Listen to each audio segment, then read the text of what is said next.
Diana mendesis dan sengaja memperlambat gerakannya karena dua lelaki itu nampak sangat kelelahan. "Toh, itu bunyi apa di belakang kita?" Salim tersengal, tapi pantang untuknya menghentikan langkahnya. Ia sadar ada sesuatu yang mengerikan kini sedang mengejar mereka. Dan setelah itu,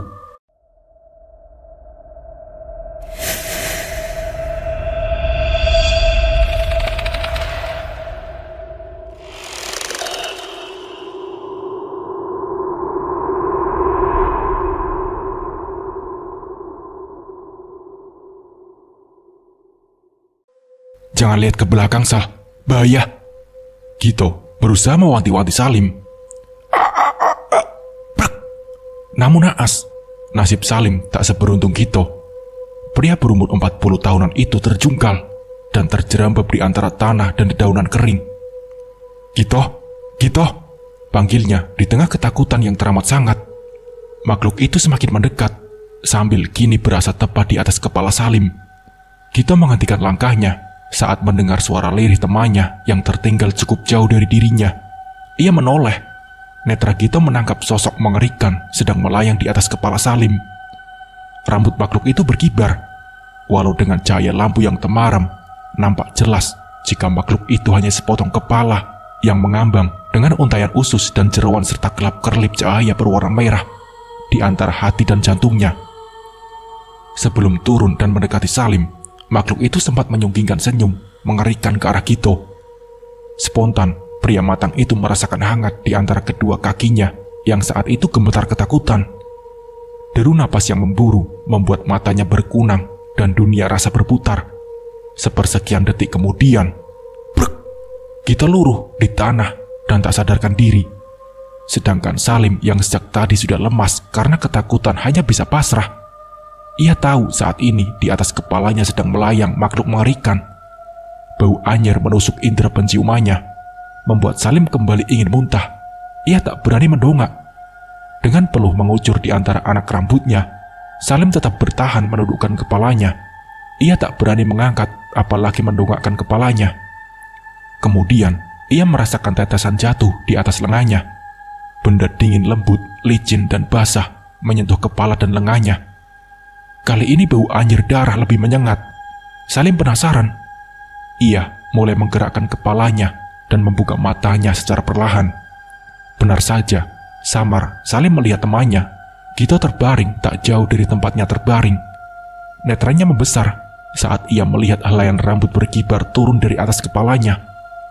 Gumpalan benda licin berwarna merah dan biru gelap dengan kerlipan cahaya merah hanya berjarak 1 meter dari dirinya. Ia semakin mendekati Salim, dan lelaki itu melihat jelas wajah pucat dengan mata merah menyala berwarna darah menatapnya, tajam dan menyeringai dengan desisan yang membuat bulu romanya bergidik seketika.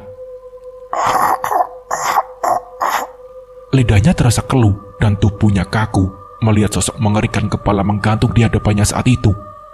Napas Salim tersengal dan pandangannya memburam. Tak menunggu lama, sebelum Diana sempat mengucap selamat malam, lelaki tua itu ambruk dan tak sadarkan diri.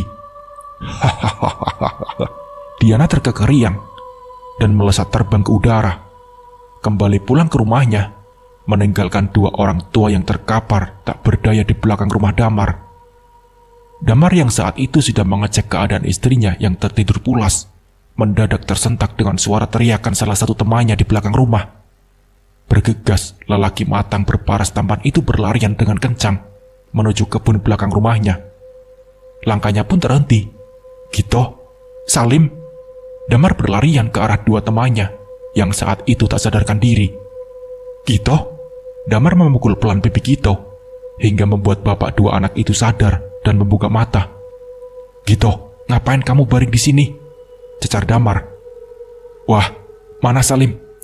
Tiba-tiba, Gito langsung terduduk dan pandangannya mengedar sekitar. Mana kuyang itu? Dengan bibir bergetar dan gemerutuk gigi yang beradu, Gito menatap nanar sekitar.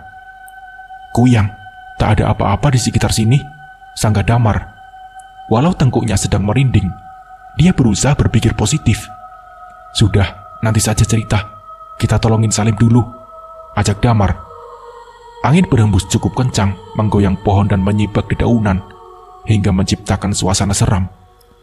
Damar membantu Kito untuk berdiri dan melangkah menghampiri Salim yang masih terkapar tak berdaya. Berulang kali, Damar berusaha membangunkan temannya, tapi Salim tak juga bangun. "Mar, apa Salim meninggal?" ucap Kito gusar. Ia khawatir jika Salim jantungan, mengingat laki-laki itu punya riwayat sakit jantung beberapa tahun yang lalu. Masa sih toh? Sudah, sekarang bunyikan kentongan itu, Mar. Ada di sebelah Salim. Kita minta tolong warga, ajak Kito. Damar pun mengangguk dan dengan sigap meraih benda yang terbuat dari bambu itu dan memukulnya dengan sekuat tenaga. Tolong! Tolong!" Pegik Damar dan Kito bersaut-sautan seiring bunyi kentongan yang bertalu-talu. Suara teriakan Kito dan Damar membuat warga terbangun dan lokasi mendadak ramai karena warga berbondong-bondong datang. Mereka bahu-membahu menolong Salim yang sudah tak sadarkan diri dan membawanya menuju bidan desa untuk diperiksa. Kito dan Damar menunggu Salim dengan gelisah. Mereka benar-benar takut Salim kenapa-napa. Bapak! Bapak!" Suara anak remaja terdengar histeris dari dalam ruangan pemeriksaan. Kito dan Damar serentak mendekat. Darah Damar berdesir melihat anak remaja itu memeluk jasad bapaknya yang tak lain adalah Salim yang sudah terbujur kaku. Naas bagi Salim, kejadian mengerikan itu sudah membuat penyakit jantungnya kambuh dan membuat ia kehilangan nyawanya saat itu juga. Gadis kecil yang tadi sudah tertidur lelap mendadak terbangun saat mendengar bunyi berisik di luar rumahnya. "Kakak! Kakak!" liris suaranya, tapi terdengar jelas di telinga dia. Gadis remaja berkulit putih yang diwariskan bapaknya itu sontak terbangun mendengar suara adiknya yang bergetar. Ia mengerjapkan matanya berulang kali dan berbalik menatap adiknya yang sudah terduduk di sebelahnya. "Kenapa, Dek? Sudah malam ini? Bubuk ya," perintah dia sambil membelai lembut punggung adiknya. "Kak, ada bunyi berisik di luar. Ada maling, Kak." Jangan sembarangan ngomong, Dek." Kakak diam dengerin." Sepersekian detik kemudian, dua kakak beradik itu terdiam dan suasana menjadi hening. "Dek, suara apa itu?" Suara benda berguling di atas atap membuat dia dan Dila penasaran. "Ayo kita ke kamar Mak, Dek. Mungkin ada maling," ajak dia seraya turun dari ranjang dan menggendong adiknya untuk serentak melangkah menuju kamar emaknya. Dia melangkah pelan bersama adiknya, sembari meraba-raba karena lampu sengaja dimatikan. Suasana gelap gulita. "Kak, kata emak kita tidak boleh ke kamar emak, apalagi malam." Dila menarik tangan kakaknya saat langkah mereka kian mendekati kamar Diana. "Brek! Dek, suara apa itu, Dek? Di kamar ada emak." Kali ini, gegas dia menarik tangan adiknya mendekat ke arah kamar. Langkah mereka terhenti tepat di depan pintu saat mendengar suara patahan tulang. Dia tersentak, jantungnya berdegup kencang. Apa yang terjadi di kamar emaknya? Apa ada maling yang masuk dan mematahkan tulang mamaknya? Mak, panggil dia dari luar. Hening, tak ada jawaban. Dia menekan handle pintu dan membukanya secara perlahan. Bau anyir darah sempat menusuk indera penciuman Diana. Sontak gadis itu menutup hidungnya dengan jari telunjuk dan ibu jarinya. Dia seperti melihat tantangan melesat di kegelapan. Jantungnya seolah berhenti berdetak dan nafasnya tersengal. Perlahan, ia melangkah mundur dan melindungi adiknya. Bayangan itu semakin mendekat dengan dua titik menyala merah.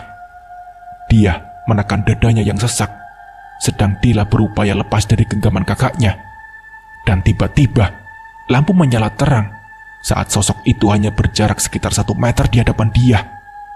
Gadis itu hampir saja pingsan saat menatap sosok yang sempat membuatnya ketakutan setengah mati. Mama, desisnya. Mama, teriak Villa sembari memeluk tubuh mamanya yang menatap nyalang ke arah dia. Apa yang Mama perintahkan padamu, Dia? Jangan berani-berani mendekati, apalagi masuk kamar Mama. Pantang.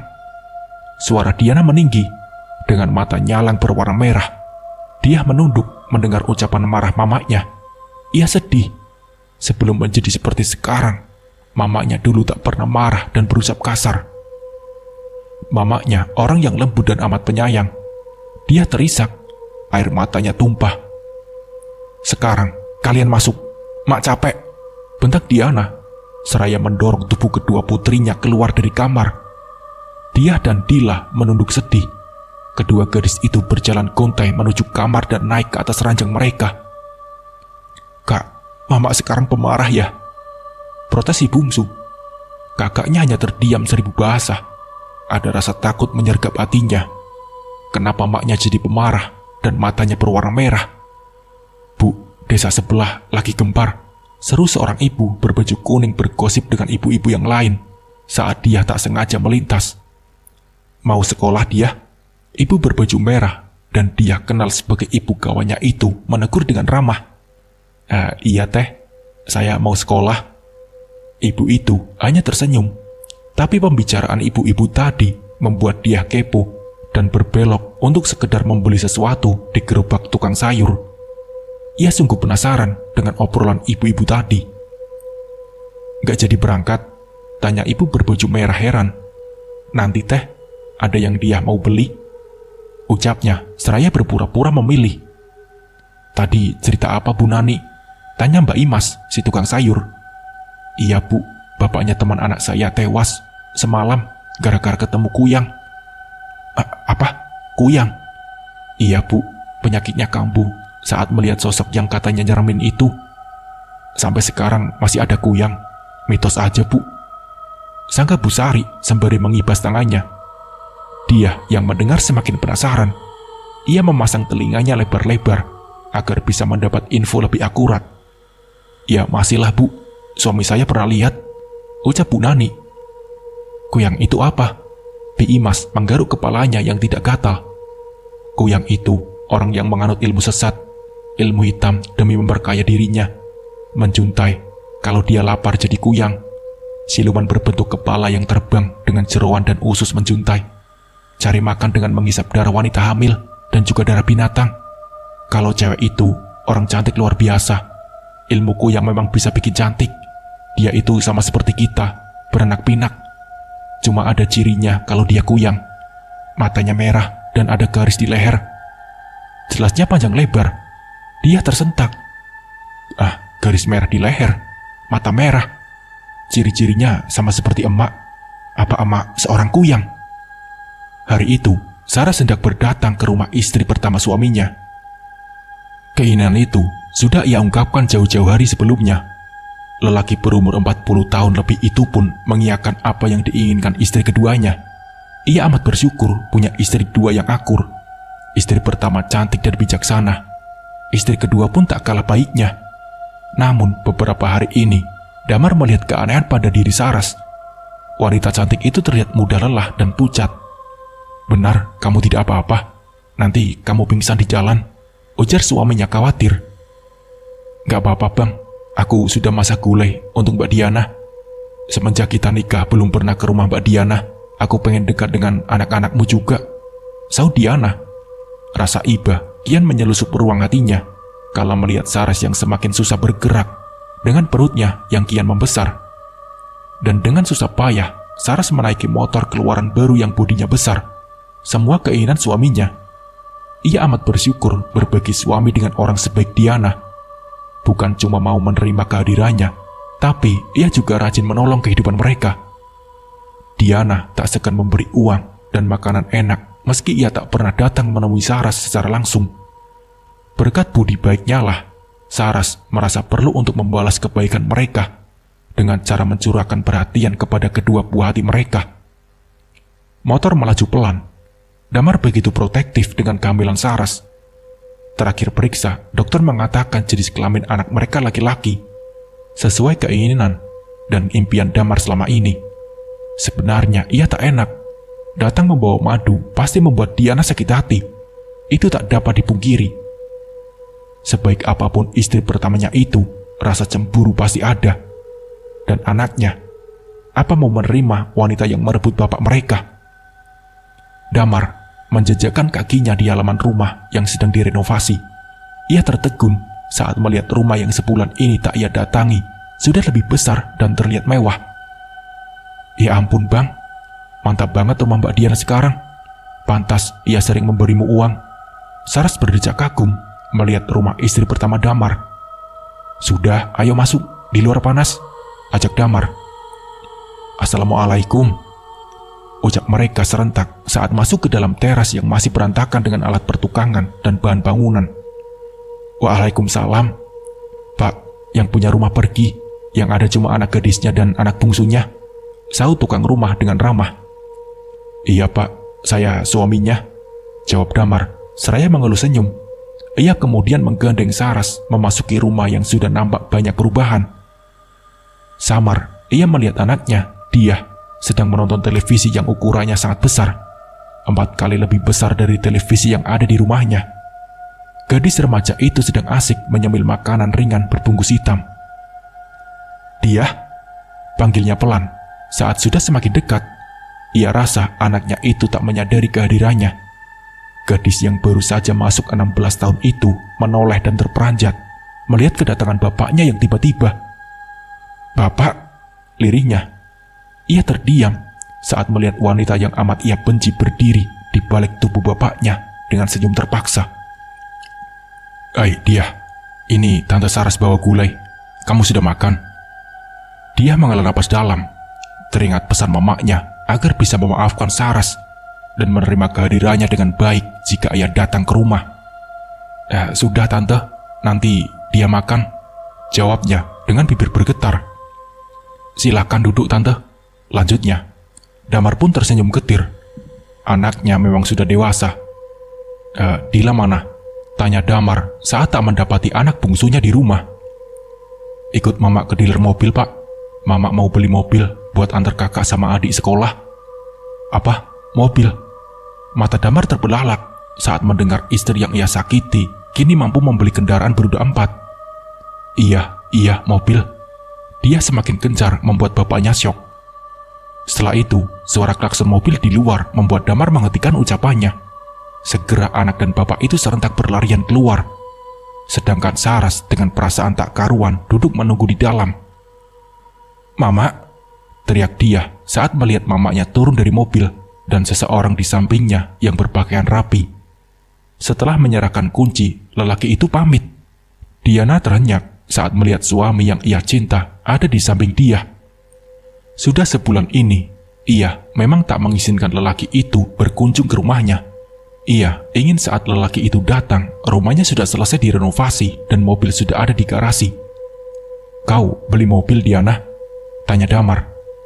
Iya bang, rezeki istri yang disakiti, singgung Diana seraya tersenyum kecut ke arah lelaki yang masih berdiri terpaku karena ucapannya.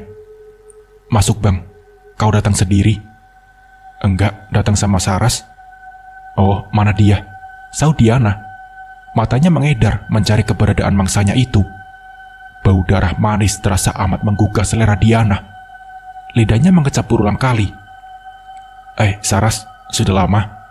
Sapa Diana saat melihat wanita yang membuat hatinya sakit tapi memberi keuntungan untuknya sedang duduk manis di ruang televisi miliknya. Baru saja mbak, ini aku bawakan gulai buatanku. Saras menyerahkan rantang berisi makanan pada Diana. Diana menerima, tapi matanya tak lepas dari perut Saras. Rasa haus tiba-tiba menyergap dirinya. Terima kasih Saras. Oh ya, nampaknya kau lelah. Istirahatlah di kamar tamu dulu, tawar Diana. Wanita hamil itu tampak ragu, tapi tubuhnya mendadak semakin lemah dan rasa lelah kian menyergap. Bang, apakah aku boleh numpang beristirahat bareng sejenak di sini? Mendadak tubuhku melemah seperti kehabisan tenaga, bang. Pinta Saras saat Damar datang mendekat. Damar pun tampak ragu, tapi pada saat ia memandang Diana yang malah tersenyum tulus, ia akhirnya mengiyakan pinta Saras. Dibantu Damar, Saras masuk ke kamar yang lumayan luas dengan perabot mahal dan wangi yang menyeruak. Setelah berbaring, Damar keluar dan mendekati Diana yang ingin masuk ke dalam kamar. Kamu jangan masuk kamar ini bang, ini khusus kamarku, cegah Diana saat Damar ingin ikut masuk bersama dirinya. Kenapa? Aku kangen Diana, kamu tambah cantik dan wangi, puji Damar dengan wajah berbinar. Oh, tidak bau dapur lagi, sindir Diana. Teringat dulu waktu Damar menghina dirinya yang bau dapur. Diana, ayolah. Damar menarik Diana dalam pelukannya. Kemudian Damar memeluk Diana. Jangan di sini bang, ayo ke kamar yang lain, ajak Diana, seraya menarik tangan suaminya. Suasana hening dan sepi, padahal waktu masih menunjukkan pukul 10 malam. Setelah mendapat jatah hingga 3 ronde, Damar kelelahan dan tidur nyenyak. Begitupun dengan Saras.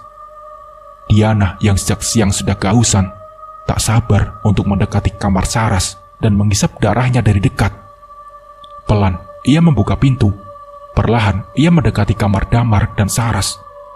Saat sedang asik menghisap dari depan pintu, tiba-tiba, Mak ngapain di depan kamar tante?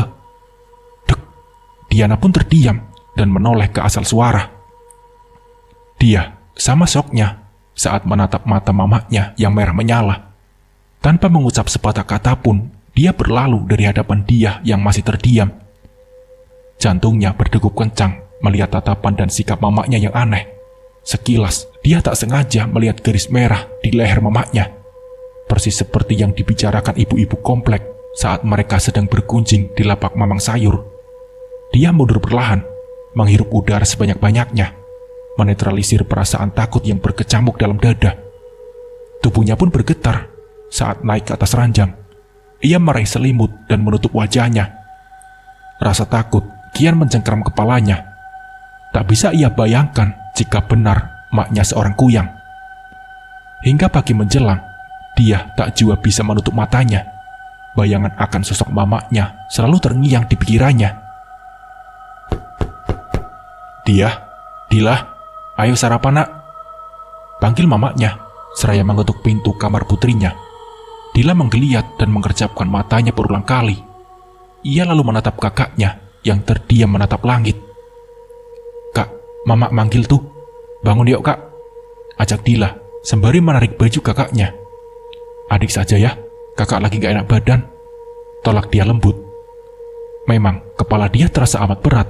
Ia berusaha memejamkan matanya. Begadang semalaman membuatnya pusing dan berkunang. Dila yang memang sudah teramat lapar menjejakkan kaki kecilnya di lantai keramik berwarna putih.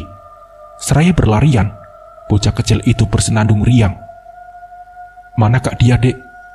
Ucap Diana saat melihat putri kecilnya itu datang sendiri. Kakak sakit katanya mak, jawab bocah kecil itu seraya menyeruput susu putih buatan mamanya. Ia pun langsung menyuap nasi goreng kecap dan suiran ayam yang amat menggugah seleranya.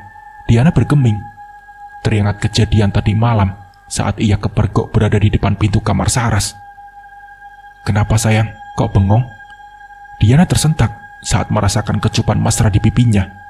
Ia tak menyadari kedatangan Damar di sampingnya. Bang, mana Saras? Kok sendiri?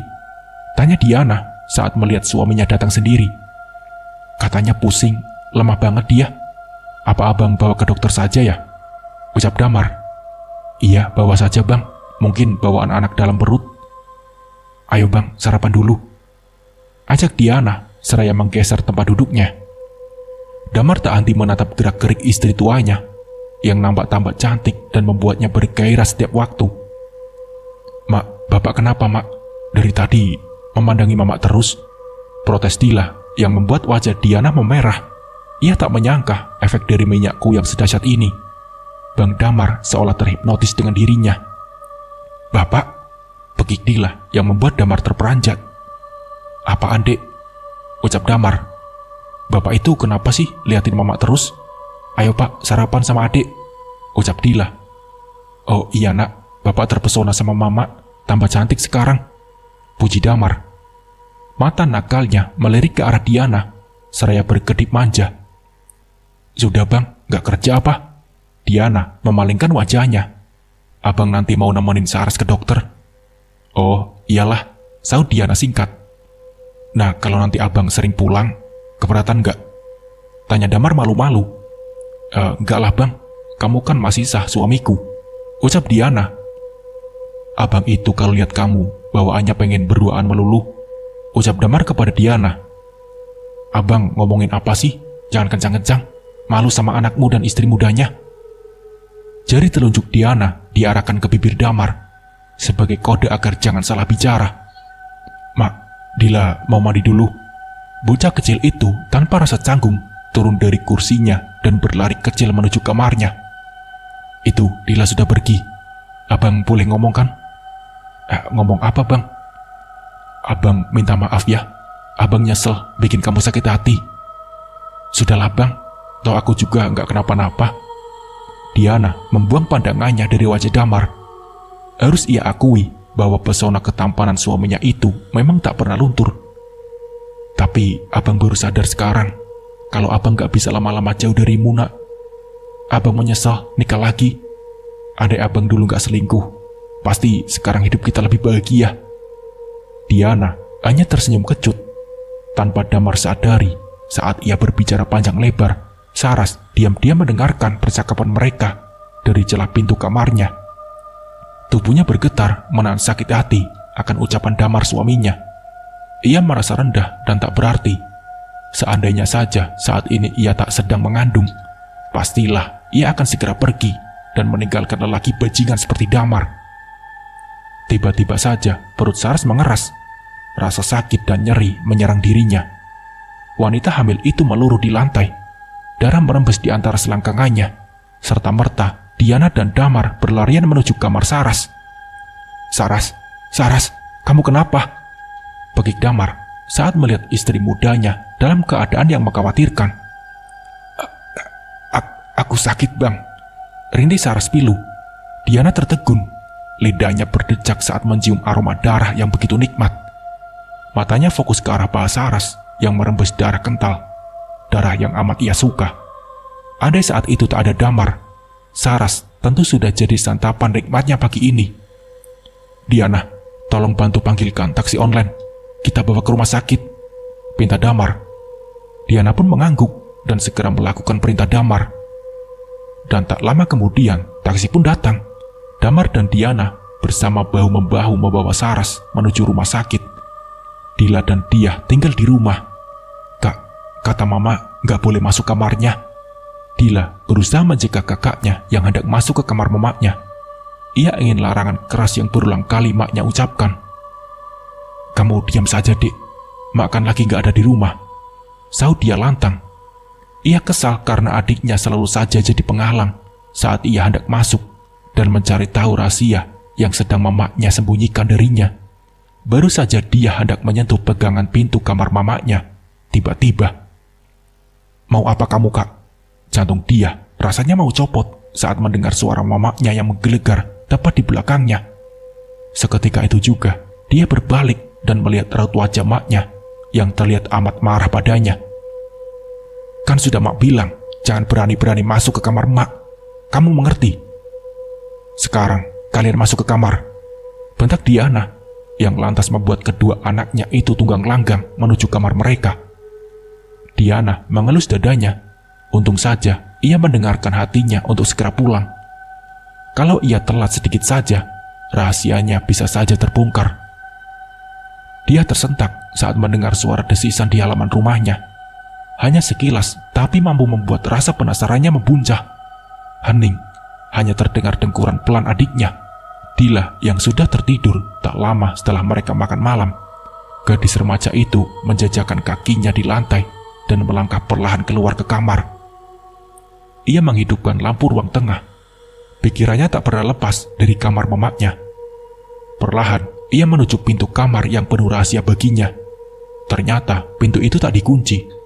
Dengan kaki gemetar, dia masuk ke kamar mamanya. Dan brek, ia seperti mendengar benda yang terjatuh di dekatnya. Kakinya menyentuh benda itu.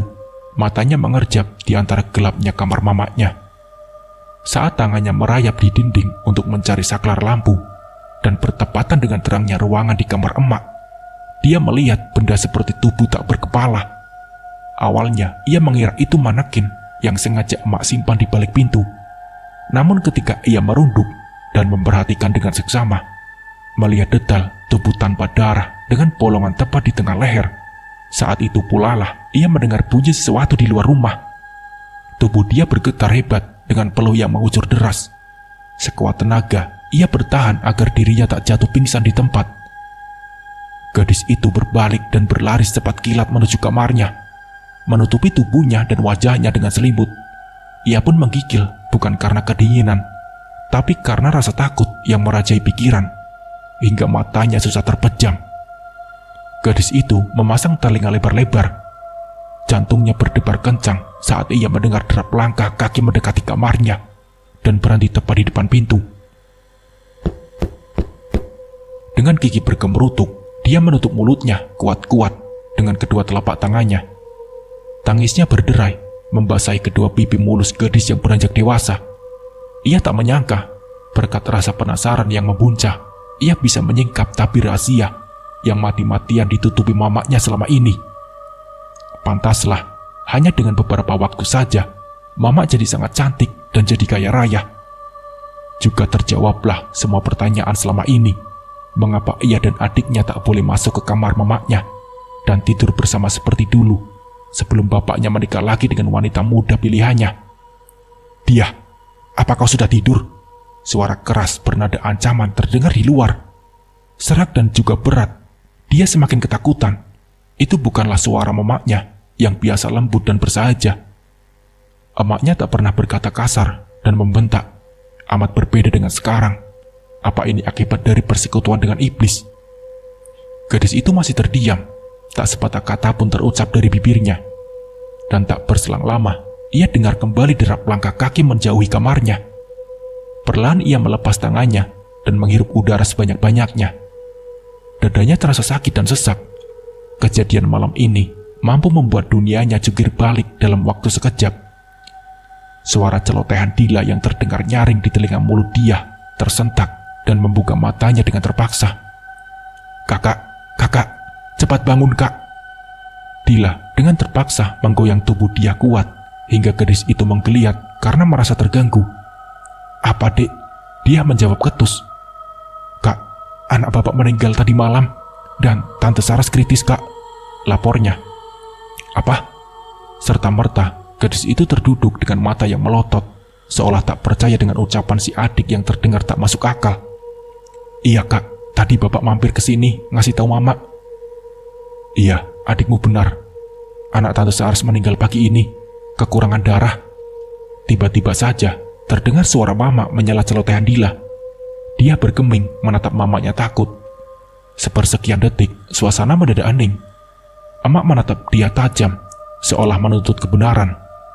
Merasa berada dalam tekanan, dia menunduk, menghindari bersih tatap dengan mata alang memaknya. "Dia, kau ke kamar mama tadi malam?" Ditembak dengan pertanyaan yang menyudutkan, dia terdiam sejenak. Tapi kemudian, dengan bibir gemetar gadis itu menjawab, Enggak mak, enggak. Dia tadi malam nyenyak tidur, ini baru bangun. Diana manggut-manggut." "Bagus, Mama harap kalian bisa Mama percaya. Jangan ada yang berani masuk ke kamar Mama, apalagi waktu malam hari, ngerti?" Iya mak, iya," jawab dia dan Dila bersamaan. "Ada yang mau ikut Mama lihat Tante Saras di rumah sakit?" ajak Diana. Dua bocah itu hanya menggeleng pelan. Diana hanya mengulas senyum tipis melihat penolakan kedua anaknya. "Mama pergi dulu, itu Mama tinggalin uang di atas kulkas untuk jajan dan makan." Setelah berucap, Diana melenggang pergi. Dia menatap adiknya sayu. Helaan napas berat keluar dari bibir mungilnya. "Nasib kita, Dek," lirihnya. "Apa kak?" ucap Dila heran. "Gak apa-apa." Dia merengkuh tubuh adiknya. Ia memeluk saudarinya itu dengan erat, menangis sesegukan meratapi nasib hidupnya yang punya mama seorang kuyang. Damar sesegukan melihat tubuh bayi yang terbujur kaku di hadapannya. Ia sangat terpukul karena amat sangat menginginkan bayi itu dalam pelukannya dan tumbuh menjadi anak yang kuat yang ia banggakan. Semalam, sewaktu ia duduk di bangku tunggu, ia sempat mendengar cerita lirih sebelum akhirnya bayi itu tiba-tiba sudah lahir dan perawat yang pingsan di bawah ranjang. Bayi itu sudah tak bernyawa dan tubuhnya biru, sedangkan Saras tak sadarkan diri. Itu pun karena Damar yang penasaran dengan cerita Saras, hingga membuatnya masuk ke dalam ruangan persalinan. Sedangkan dokter masih dalam perjalanan. Damar pun frustasi. Beruntung saat itu, dokter tiba dan segera membawa Saras ke kamar operasi. karena mengalami pendarahan hebat. Demi menyelamatkan nyawanya, rahim Saras terpaksa diangkat. Hingga pagi ini pun Saras belum sadar, sedangkan anak yang ia lahirkan akan segera dikuburkan. Samar di kejauhan, Damar melihat sosok wanita yang amat ia kenal berjalan mendekatinya. Senyum terulas di wajah cantiknya, seolah jadi penghilang rasa sedihnya walau sejenak. "Bagaimana keadaan Saras, Bang?" Sedikit basa-basi, Diana menyentuh pelan pundak suaminya. "Masih kritis, Diana," lirihnya. "Yang sabar ya, Bang. Diana yakin Saras wanita kuat, dia pasti selamat." Damar menghela napas kasar. Ia kembali memandangi jasad putranya. "Bantu abang ya, kamu jaga Saras. Abang mau nguburin bayi abang dulu," pintanya. "Iya bang, biar Diana yang jaga." "Terima kasih ya Diana, kamu memang istri yang bisa diandalkan," ucap Damar kepada Diana. Diana menatap nyalang ke arah Saras yang masih tergolek lemah di atas ranjang rumah sakit. Senyum merekah di wajah cantiknya. Ia begitu puas mendapati Saras dalam jurang penderitaan yang teramat dalam. Anak yang belum sempat dilihatnya kini tak bernyawa. Rahimnya sudah diangkat. Dengan begitu mustahil baginya untuk punya keturunan. Dendam Diana seolah terbalaskan. Bermain cantik, dapat uang, keabadian. Suami bertekuk lutut dan memujanya. Selain sebagai santapan, Saras yang malang juga harus kehilangan buah hatinya dan masa depannya. Namun, itu belum cukup untuk menghilangkan sakit hati Diana yang sudah mendarah daging. Karena kehadiran janda muda itu, Diana harus merelakan keluarganya tercerai-berai dan mendengar hinaan suaminya yang menyakitkan. "Saras, ini belum apa-apa. Kau akan merasakan hal yang lebih parah daripada ini," lirihnya. Jari jemari Saras bergerak, pertanda ia mulai sadar. Kepalanya pusing, tapi ia memaksakan diri untuk membuka matanya. Netranya mengerjap saat matahari menerpa dengan sinar yang menyilaukan. "Kau sudah sadar?" Samar, ia dengar suara perempuan yang sepertinya ia kenal. Perlahan, ia memalingkan wajah, menatap seraut wajah yang mengingatkannya dengan kejadian tadi malam. Bibir Saras bergetar. Wajah Diana, istri tua suaminya itu amat mirip dengan makhluk menyeramkan yang masuk ke kamarnya sebelum ia merasakan kantuk yang teramat sangat. "Kenapa Saras? Kau ingat sesuatu?" Diana menyentuh bahu Saras, tapi detik kemudian Saras menampik tangan putih Diana. "Mbak, sebenarnya kamu ini apa? Jujur, Mbak," lirih Saras. Wajahnya memancarkan rasa takut yang teramat sangat. "Maksudmu apa sih? Aku nggak ngerti," goda Diana. Ia merasa amat puas melihat Saras yang ketakutan. Sengaja malam itu ia membuat Saras sadar dan melihat wujud aslinya. Dan tanpa sadar, Saras mengelus perutnya. Rata. Perut buncitnya sudah rata. Kemana bayinya? "Bayiku. Di mana bayiku, Mbak? Di mana bayiku?" raungnya. Saras seperti orang gila. Ia tampak frustasi. Perasaannya mendadak tak enak. "Bayimu sudah mati, kehabisan darah," jawab Diana dengan senyum sinis tersinggung di bibir merahnya. Enggak, bohong." "Aku nggak bohong, Saras sayang. Anakmu memang sudah mati." Diana berusaha meyakinkan. Tidak, aku tidak percaya," ucap Saras menangis. Meski perutnya masih terasa perih dan daerah kewanitaannya terasa ngilu, Saras berusaha bangkit dan melepas infus di tangannya. Dengan langkah terseok, Saras melangkah keluar kamar dan mencari suster. Ia amat yakin jika anaknya masih hidup. "Kau bodoh, Saras. Penderitaanmu akan segera datang. Bagaimana rasanya saat kamu mengambil suamiku dan membuat seorang istri hampir menjadi janda serta 2 orang bocah yang kehilangan kasih sayang bapaknya." Diana melangkah anggun mengikuti Saras. Benar saja, saat ia keluar dari ruangan, ia mendapati Saras sedang meraung di lantai. Ia begitu frustasi. Pada saat bersamaan, Diana melihat nanar seseorang yang datang dari ujung koridor rumah sakit. Saras yang histeris membuat para perawat kelimpungan dan bahu-membahu membawa Saras untuk masuk ke dalam kamar. "Ada apa, Diana?"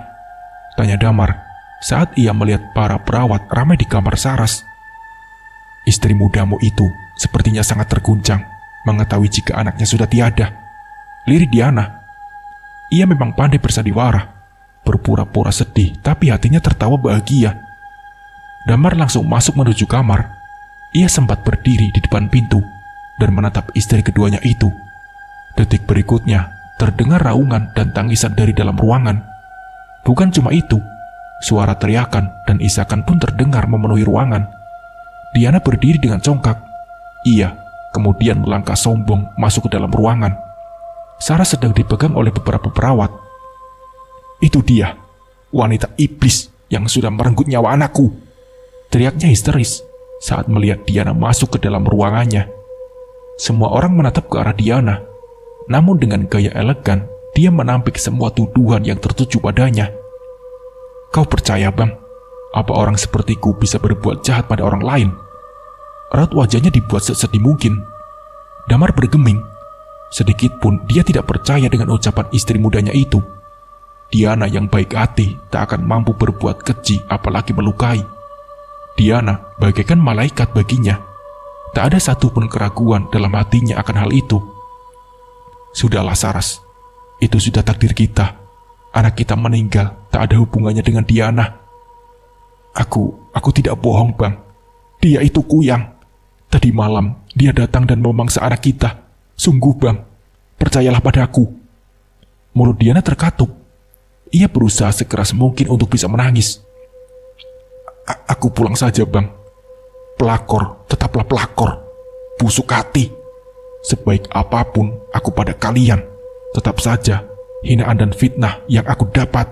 Diana mundur dan berbalik. Ia kemudian berjalan meninggalkan ruangan. Salah satu perawat kemudian menyuntikkan sesuatu ke lengan Saras. "Bang, percayalah padaku. Dia itu Kuyang, Bang." Saras menarik tangan suaminya, menjaga Damar untuk tidak mengejar istri tuanya. "Diana itu benar, kau kelewatan. Dia tak mungkin berbuat seperti itu." Damar menyentak tangannya. Lelaki matang itu kemudian berlari menyusul istri tuanya. Sedangkan Saras merasakan kantuk yang teramat sangat. "Bang," lirihnya sebelum hilang kesadaran.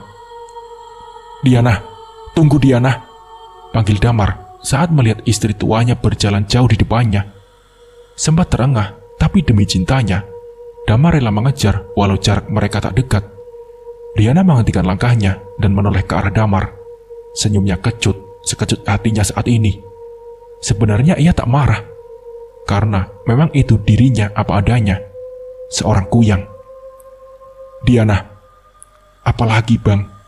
Diana berpura-pura mencabik. Ia tetap memunggungi Damar. "Diana, maafin Saraswati. Mungkin ia terlalu syok karena kehilangan anak," ucap Damar mengibah. "Ya sudahlah, Bang. Aku capek. Terserah dia saja mau apa," jawab Diana seraya melenggang pergi. Ia puas sudah membuat suaminya merasa bersalah dan Sarah seperti orang gila. Ini baru permulaan. Esok akan lebih parah daripada ini, janji Diana. Setelah makan malam usai, Dila langsung ke kamar mengerjakan PR, sedangkan dia asik bermain HP. Sejak kejadian mengerikan tempo hari, dia lebih banyak diam. Tak banyak bertanya. Yang ada dalam pikirannya adalah bagaimana mamanya bisa selamat saat pulang mencari mangsa. Bagaimanapun, Diana adalah mamanya. Walaupun seorang Kuyang, dia tidak rela jika mamanya terluka. Dia melirik jam, pukul 9:30 malam. Kali ini, ia sudah hafal betul jam-jam mamanya pergi berburu. "Dek, bubuk ya, sudah malam," kata dia. Ia takut nanti pada saat mamanya berubah, adiknya masih terjaga. "Tapi Kak, tinggal dikit lagi ini, tanggung," kilah Dila. "Besok lagi, Dek, antar kakak bantuin. Tapi sekarang bubuk ya," seru dia. "Iyalah Kak, adik pipis dulu ya." Dila menggeser tempat duduknya dan berlarian menuju toilet di dapur rumah. Saat melewati kamar mamanya, Dila merasakan tengkuknya memanas, bulu kuduknya meremang. Jelas terdengar di telinganya suara patahan tulang, membuat rasa penasaran menelusup dalam pikirannya. Gadis berkaki mungil itu mendekat ke arah kamar mamanya. Saat ingin membuka kenop pintu, tiba-tiba, plak! Ia merasakan bahunya ditepuk pelan seseorang. Saat ia melihat ke belakang, rupanya dia sudah berdiri dengan mata yang melotot padanya. "Ngapain di depan kamar Mama? Cepat pipis sana!" seru dia marah. Hampir saja Dila memergoki mamanya yang sudah berubah menjadi kuyang. Kalau saja dia telat sedikit saja, pastilah Dila sudah pingsan dan mati ketakutan melihat wujud seram mamanya. Dila menundukkan wajahnya saat berpapasan dengan dia di depan kamar mamanya. "Sekarang kamu bubuk, kakak gak mau tahu, kakak mau pipis. Kamu bubuk duluan ya," titah dia. Dila mengangguk takut, ia melangkah ke kamar dan langsung naik ke keranjang. Baru saja ia ingin memejamkan matanya, telinganya mendengar bunyi lolongan anjing yang membuat tubuhnya menggigil karena takut. Suara aneh menggelitik nyali Dila. Gadis itu beringsut ke ujung ranjang, kakinya menjejak satu persatu. Ia melangkah menuju jendela dan menyibak sedikit gorden jendela.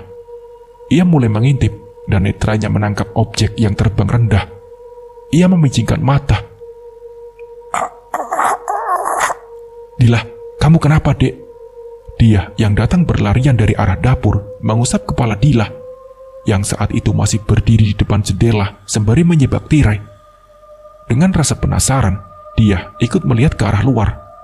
Dari kamar mereka yang berada di lantai 2, nampak jelas suasana di luar rumah yang remang dan hanya ditemani pendar cahaya bulan dan lampu jalan. Suasana sudah sepi meski baru memasuki pukul 10 malam. "Dek, kamu kenapa?"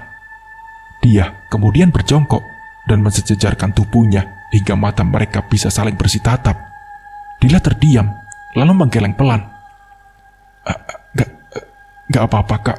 Tadi waktu buka jendela, tangan Dila digigit semut," ucapnya, seraya menunjukkan punggung tangannya yang memerah.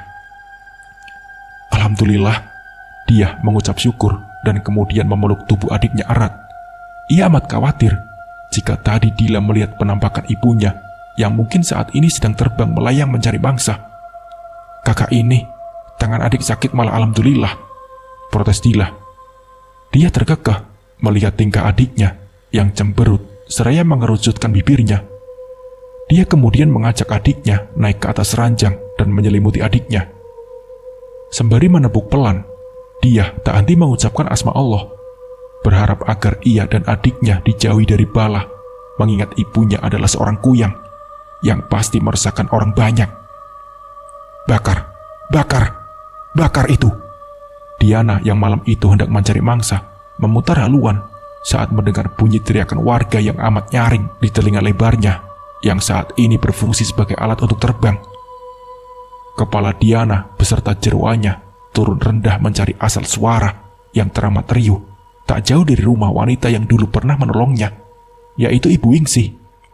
Mata merah Diana membulat sempurna kala ia melihat jelas tubuh tanpa kepala Bu Wingsih digotong warga menuju api unggun yang berkobar garang.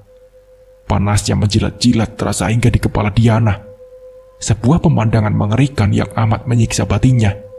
Ia menyaksikan dengan jelas bagaimana kepala dan jeroan Ibu Wingsih dibiarkan tergeletak begitu saja, seperti tak berdaya. Sedangkan tubuh yang lehernya bolong itu mereka lempar begitu saja, dengan teriakan yang tak punya belas kasihan. "Bakar, bakar, bakar iblis betina itu, bakar!" Tubuh tak bergerak itu dalam sekejap menghitam, mengelupas dan berbunyi bagai sesuatu yang pecah. Riuh rendah suara masyarakat yang berkumpul seolah riang melihat tubuh tergolek itu tanpa kepala hancur dimakan api. Sedangkan kepala beserta jeroan yang sudah tergeletak tak berdaya itu masih sempat mengucapkan sumpah serapah sebelum akhirnya ia benar-benar tak bergerak. Dan dengan mudahnya mereka melempar kepala itu seperti tanpa beban. Sorak-sorai kembali terdengar, sangat mengerikan di telinga lebar Diana yang mengepak. Bunyinya seperti suara lebah, membuat Diana mengurungkan niatnya untuk mencari mangsa. Cukuplah esok ia kembali mengganggu Saras. Dengan gemetaran, Diana kembali terbang tinggi, meninggalkan masyarakat yang sedang bersorak-sorai. Ia takut jika nanti malah dirinya lah yang menjadi korban dari amukan masyarakat. Namun, sepertinya nasib baik tak berpihak pada Diana. Salah satu dari masyarakat ternyata melihat dirinya. Kuyang itu, ayo Ayo kita kejar. Angin di luar terasa begitu kencang, membuat pepohonan bergoyang dan terasa berisik. Bunyi ranting yang bergesekan di atas atap membuat dia yang saat itu memang susah tidur semakin terjaga. Walaupun ia sudah memaksa untuk terpejam. Entah mengapa malam itu perasaannya tak enak, seperti sedang terjadi sesuatu dengan mamanya. Meski ia merasa salah, tapi doa tetap terucap di bibirnya, berharap mamanya selamat dan jauh dari bala. Tengkuknya seperti digelitik angin yang masuk melalui celah ventilasi. Gadis itu menatap khawatir ke arah jendela. Perasaannya semakin tak karuan. Berulang kali ia menyekap peluh yang terlanjur jatuh di sela anak rambutnya. Udara dingin tak membuat tubuhnya yang memanas berubah. Rasa khawatir membuatnya susah berpikir. Hanya perasaan sedih yang membalut dalam hati. Kuyang, itu Kuyang. Sayup, dia mendengar suara derap langkah kaki bersaut-sautan, disertai teriakan yang amat kencang. Dada dia berkeburu kencang. Apa yang mereka maksud adalah mamanya. Klak! Napas dia semakin tercekat saat ia mendengar bunyi di atas atap, seperti benda yang menggelundung dan jatuh. Kuyang! Kuyang! Dia dengan kaki gemetar akhirnya memilih membuka jendela dan melihat barisan orang yang berlarian sembari membawa obor mendekati rumahnya. Beberapa orang menatap ke arah dia dan menghentikan langkahnya. Dek, jangan buka jendela. Cepat masuk, ada Kuyang. Bagi mereka bebarengan. Dia hanya mengangguk dan segera menutup jendela kamarnya. Ia tak bisa membayangkan. Pastinya sangat menakutkan, karena mereka baru saja melihat penampakan Kuyang di depan mata mereka sendiri. Dan kemudian